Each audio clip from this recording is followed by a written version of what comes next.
Hiles here, okay? His car collar over here. I'm going to get it with this hand, like this, okay? Just sit up a bit, Hiles. So the move is here, flip it open, so I can get a nice grip here. It doesn't have to be super deep, okay? In fact, that's going to stop you. You want it just right about there, okay? Not too deep, not too shallow, okay? Right down low. What to watch out for is that I don't leave this arm dangling. If I do, Hiles is going to reach back and grab my elbow, and he's going to roll this way.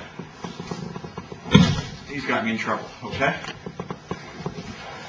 So you got to be careful, especially against a knowledgeable guy, okay? When I'm sneaking for this gi here on this side, I got to watch this arm.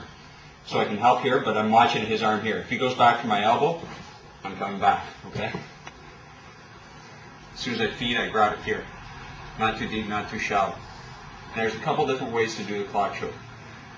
The traditional way is here. I grab the arm like this, okay? And what I do is I'm going to step my leg through like this, and I'm going to put all my weight on his shoulder with my hip like this, okay? Oftentimes guys do the clock choke wrong because they get too far forward and they get like this, okay? And I don't have enough pressure there. I want to get my hip right on his shoulder, here like this, okay? All my weight. Now basically what I'm doing is I'm pulling up on the gi as I continue to walk around like this. You can tap out. Tremendous pressure on this choke, guys. Be careful.